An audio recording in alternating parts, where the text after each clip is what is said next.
بسم اللہ الرحمن الرحیم۔ عبداللہ بن عباس سے منقول ہے کہ حضرت ادریس علیہ السلام دن میں شہر شہر گھومتے، سیاحت کیا کرتے اور روزے سے رہتے تھے۔ جہاں رات ہو جاتی وہیں قیام کر لیتے، وہیں ان کی روزی ان کو پہنچ جاتی تھی۔ فرشتے ان کے نیک اعمال بھی دوسرے لوگوں کے اعمال کی طرح آسمان پر لے جاتے تھے۔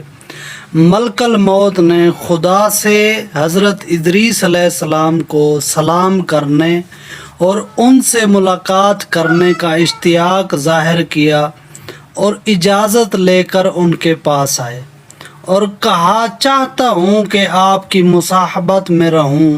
حضرت نے منظور فرمایا اور وہ ایک دوسرے کے رفیق ہو گئے اور وہ مدتوں ساتھ رہے۔ دن کو روزہ رکھتے تھے۔ جب رات کے وقت حضرت ادریس علیہ السلام کا کھانا پہنچ جاتا تھا، وہ ملک الموت کو بھی کھانے میں شریک ہونے کی دعوت دیتے۔ وہ کہتے تھے کہ مجھ کو ضرورت نہیں ہے اور نماز میں مشغول رہتے تھے۔ حضرت ادریس علیہ السلام تھک کر سو جاتے تھے، لیکن ملک الموت کو نہ سستی لاحق ہوتی نہ وہ سوتے تھے۔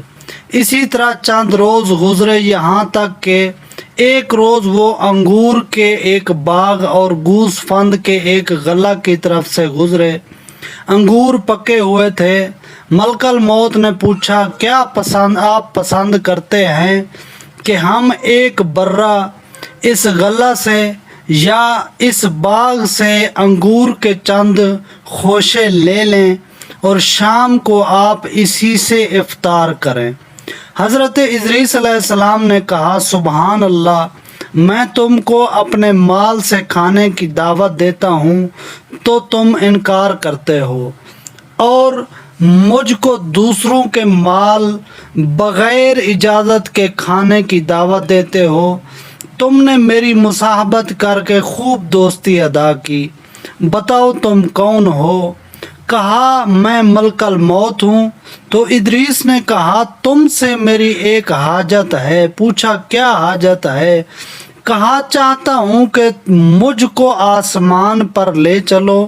تو ملک الموت نے خدا سے اجازت لے کر ان کو اپنے پروں پر بٹھایا اور آسمان پر لے گئے۔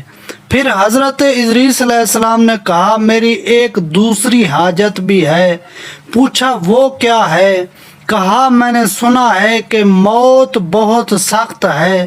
میں چاہتا ہوں کہ اس کا مزہ بھی چکھاؤ تاکہ سمجھوں کہ ویسی ہی ہے جیسا کہ میں نے سنا ہے۔ ملک الموت نے خدا سے اجازت لی۔ اجازت مل گئی تو تھوڑی دیر کے لیے ان کی سانس پکڑ لی، پھر ہاتھ ہٹا لیا۔ پوچھا کہ موت کو کیسا پایا؟ کہا، بہت زیادہ شدید ہے، اس سے جیسا کہ میں نے سنا تھا۔ پھر کہا، ایک اور حاجت ہے، یعنی مجھ کو جہنم کی آگ دکھا دو۔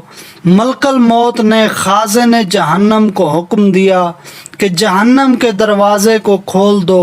جب حضرت ادریس علیہ السلام نے دیکھا، غش کا کھا کر گر پڑے۔ جب ہوش میں آئے، کہا، ایک اور حاجت بھی ہے، یعنی بہشت دیکھنا چاہتا ہوں۔ ملک الموت نے بہشت کے خزینہ دار سے اجازت لی اور حضرت ادریس علیہ السلام بہشت میں داخل ہوئے اور کہا، اے ملک الموت، اب میں یہاں سے باہر نہ آؤں گا، کیونکہ خدا نے فرمایا ہے کہ ہر نفس موت کا ذائقہ چکھنے والا ہے اور میں نے چکھ لیا ہے۔ فرمایا ہے کہ تم میں سے کوئی ایسا نہیں ہے جو جہنم کے پاس وارد نہ ہو، اور میں وارد ہو چکا۔ اور بہشت کے بارے میں فرمایا ہے کہ اہل بہشت بہشت سے باہر نہ جائیں گے۔